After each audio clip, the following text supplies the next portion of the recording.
አደባባይ ላይ የወጣችን አካል በምን መልኩ እንደራሷ አደባባይ የወጣ ሰው ካገኛት እንጂ እንዴት ዲን አለኝ የሚል አካል አላህን የሚፈራ አካል እንደዚህ አይነት ሴት ሊያገባ ይችላል? ወይም አላህን የምትፈራ የሆነች ሴት እንዴት እንደዚህ አይነት ወንድ ልታገባ ትችላለች? በምን መልኩ ዲን ያላትን የምታገኘው ዲን ያለበት ከሆነ አካባቢ እንጂ አደባባይ ላይ አይደለም። ባረከላሁ ፊኩም። ይሄን ማስጠንቀቅና ማሳወቅ ለሰዎች ግድ ይላል። ያለበለዚያ ሰዎች በጣም እየተጎዱ እንደሆኑ ነው የሚሰማው። የድብቅ ኒካህ የሚባል ነገር የለም። ወላሂ በጣም በሚያሳዝን መልኩ ማለት ነው። የድብቅ ትዳር የሚባል ነገር፣ የቀን ትዳር የሚሉት ነገር አለ። ምን ማለት ነው ይሄ? ዲኑ ግልጽ ነው። የተፈቀደውን ነገር አስቀምጧል፣ የተከለከለውን ነገር አስቀምጧል። ድብቅ የሆነና ግልጽ የሆነ የሐራምና የሐላሉን መለየት ያስፈልጋል። በእንደዚህ አይነት አካሄድ ዲን ይበላሻል፣ ዱንያም ይበላሻል፣ ውጥንቅጡ ነው የሚጠፋው። ነዓም ከዚህ ጋር ተያይዞ አሁን በአደባባይ በሶሻል ሚዲያ ላይ የሚወጡ አካሎች አሉ ይባላል። ሐቂቀተን በራሴ ባላይም ላኪን በተለያየ በጥያቄ መልኩ ይመጣል።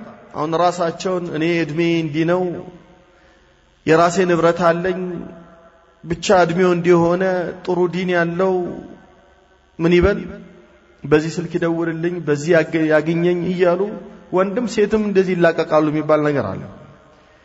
ይሄ ከባድ መፍሰዳ ነው ያለው፣ ከባድ መፍሰዳ።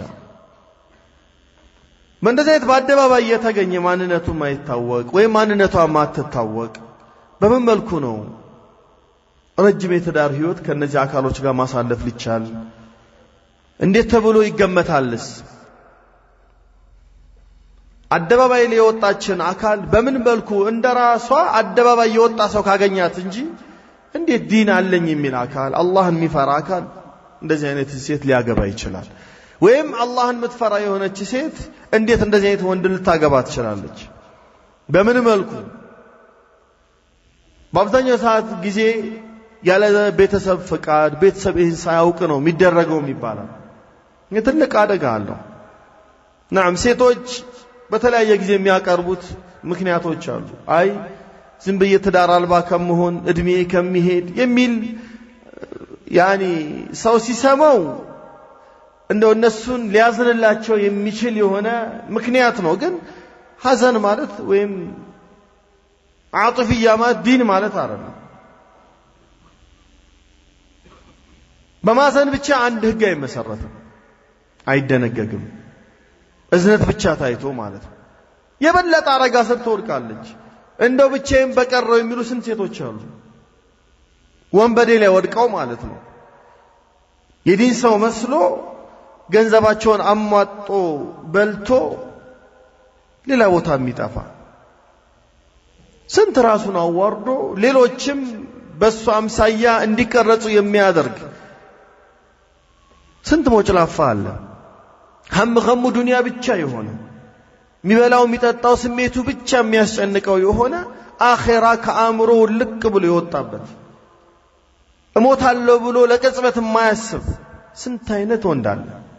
በእነዚህ አይነት ጨካኞች ላይ ይወድቃሉ። ከዛ በኋላ እየየ ነው ከምናቸውም ሳይሆኑ ማለት ነው። ስለዚህ ዲን የሚገኘው ዲን ያለበት ቦታ ነው። ዲን ያላትን የምታገኘው ዲን ያለበት ከሆነ አካባቢ እንጂ አደባባይ ላይ አይደለም። ባረከላሁ ፊኩም። ይሄን ማስጠንቀቅና ማሳወቅ ለሰዎች ግድ ይላል።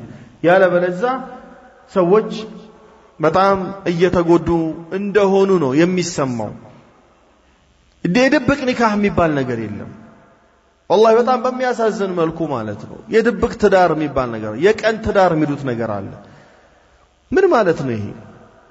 ትዳር እኮ በአባባልም ዲን ማያውቁ ሰዎች እኮ ትዳር ክቡር ነው ብለው የተከበረ መሆኑን ይነግሩሃል። ዲን ያላወቁ ማለት ነው። ዲን ያወቀ ሰው ደግሞ ትዳርን ማርከስ የለበትም። ልጆችን ለተበላሸ ህይወት ማጋለጥ አያስፈልግም። ልጆች ይወለዳሉ። ትዳር እስካለ ድረስ አላህ ሱብሓነሁ ወተዓላ ይለግሳል፣ ልጆች ይመጣሉ። ያ ሰውዬ አሁንም እነዚህን በሱ ቁጥጥር ውስጥ ያሉ ቤተሰቦችን ከማሳደግ ይልቅ ሌላ የሚያማትር ከሆነ አደጋ ላይ ነው የሚጥለው። ራሱም ለአእምሮ ጭንቀት ነው የሚዳረገው። አቅሙንና ልኩን ማወቅ አለበት። አንዲትን ሴት አገባው ብሎ አንድ ሰው ከሌላ ሚስቱ ደብቆ ድብቅ አድርጎ ከቤተሰቦቿም ተነጥላ የብቸኝነት ህይወት ምትገፋ ወላሂ ስንት ቤቱም ይቆጥራታለች። የሚያለቅሱ ማለት ነው። ምንድነው መጥቶ አያውቅም። ያቺኛዋን ፍራቻ ይባላል። ለምን? ትዳር ከፈለገ ግልጽ የሆነ ትዳር ማግባት ነው። መንገር አለበትን ገልጾ በቃ እንዲያምኑበት ማድረግ አለበት። ትዳር እኮ የሚደሰትበት እንጂ የሚጨነቅበት አይደለም። ራሱን ወደ ከባድ የሆነ መቅም ይከትበት አይደለም። ስለዚህ መረጋጋት ያስፈልጋል። ሰፋ አድርጎ ማሰብ ያስፈልጋል። 2 3 4 መደጋገም ማለት የገንዘብ ብቃት አይደለም። መጀመሪያ የአእምሮ ብቃቱን ማዳበር አለበት። ማስተዳደር አንድን ማስተዳደር ብቃት የሌለው እኮ አለ። አእምሮ እንዴት ነው ማስተዳደር አለብኝ? الرجال قوامون على النساء። ይሄን ማስተዳደር ሳያዳብር 2 3 ይላል ወንበድበድ እንዳለ ይኖራል ማለት ነው። ይሄ ተገቢ አይደለም። ዲኑ ግልጽ ነው። የተፈቀደውን ነገር አስቀምጧል፣ የተከለከለውን ነገር አስቀምጧል። ድብቅ የሆነና ግልጽ የሆነ የሐራምና የሐላሉን መለየት ያስፈልጋል። በእንደዚህ አይነት አካሄድ ዲን ይበላሻል፣ ዱንያም ይበላሻል። ውጥንቅጡ ነው የሚጠፋው። ወላሂ የገበቡት አካሎች ያውቁታል። ይሄ ሴቶች በአደባባይ ራሳቸውን ሲያወጡ ነው እንጂ የሚታወቀው ማን ያውቃል? ማንም ስለማን፣ ሁሉም ስለራሱ ህይወት ነው የሚጨነቀው። ግን በተለያየ መልኩ ሮሮአቸውን ሲያሰሙ ትንሽ የሚያሳዝን ሁኔታ ስላለው ነው። ጥንቃቄ ማድረግ አለብን። አንተ የሆነችን ሴት አምተ ስታገባና ስታግሏላ ያንተም ሴት ልጅ አለች።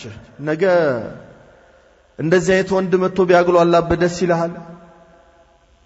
በራስ ልክ ማሰብ ነው፣ ሂሳብ መስራት ነው። እሷም ወላጆች አሏት፣ እሷም ቤተሰቦች አሏት፣ የሚያስቡላት የሚጨነቁላት። በዚህ ልክ ማናስብ ከሆነ ለራሳችን የምንወደውን ለሌላውም አካል ማንወድ፣ ለራሳችን የምንጠላውን ለሌላውም አካል ማንጠላ ከሆነ ፍጹም ይወጣልን ራስ ወዳዶች ነን ማለት ነው። ነብዩ አለይሂ ሰላቱ ወሰላም ያ ወጣት መጥቶ ዝሙት ፍቀድልኝ ሲላቸው በእንደዚህ አይነት አእምሮን በሚመታው ህሊና ካለው ህሊናውን በሚወቅሰው መልስ ነው የመጡለት። ዝሙት ፍቀድልኝ ሲላቸው ይህን ዝሙት ሄደው የሚፈጽመው ማን ላይ ነው? የሆነች ሴት ላይ እኮ ነው አይደል? ነብዩ ሰለላሁ ዐለይሂ ወሰለም ያሉት ምንድነው? እናት አለክ፣ በእናትህ ተወደዋለህ? አይ ሌላ ሰው መጥቶ እናት ላይ ዝሙት ቢፈጽም አረ እናት አባቴ ፊዲያ ይሁንልዎት በጭራሽ አላቸው። ደነገጠ። ዘረዘሩለት የሱ መህረሞቹን በአጠቃላይ ሴት ልጅ፣ እህት፣ አክስት አይወደውም። እንዴት ታዲያ ሌላ ሰው ላይ? እነዛም ሰዎች እኮ ያቺ ሴት ወይ እናታቸው ናት፣ ወይ እህታቸው ናት፣ ወይ አክስታቸው ናት፣ ወይ ልጃቸው ናት። ልክ እንደዚሁ በዚህ ልክ ማሰብ አለበት። በዚህ ልክ ካላሰበ ራሱን፣ ስሜቱን፣ የራሱን ማንነት፣ የራሱን ክብር ብቻ የሚያስብ ከሆነ ይሄ ከሰውነት ባህር እየወጣ ነው ማለት ነው። እንስሳዊ ህይወትን ነው እየመረጠ ያለው ማለት ነው። ስለዚህ ይሄ ጥንቃቄ የሚሻ ነው። በየትኛውም ዓለም ላይ ፍቺ ሲከሰት እንደዚህ አይነት ሮሮዎች ነው የሚሰሙት። ሴቷም ላይ የራሱ የሆነ ችግር ቢኖርም ወንዶች ግን ኃላፊዎች ናቸው። ኃላፊነታቸውን በተገቢ መልኩ መወጣት አለባቸው። ትዳር ሲባል በቃ ወይም አንተ ሞተ ወይ እሷ ሞታ ካልሆነ በስተቀር የሆነ ጊዜያዊ የሚባል ነገር አእምሮ ላይ ጭራሽ መታሰብ የለበትም። አንደኛም ትሁን፣ ሁለተኛም ትሁን፣ ሶስተኛም ትሁን፣ አራተኛም ትሁን በኩል ደረጃ ነው መታሰብ ያለበት እንጂ የሆነ ጊዜያዊ ፍላጎትን ማሳኪያ ተደርጎ መታሰብ የለበትም። ትዳር ክቡር ነው የሚባለውን ነገር አእምሮአችን ላይ በደንብ መሳል መተግበርም ያስፈልጋል ነው።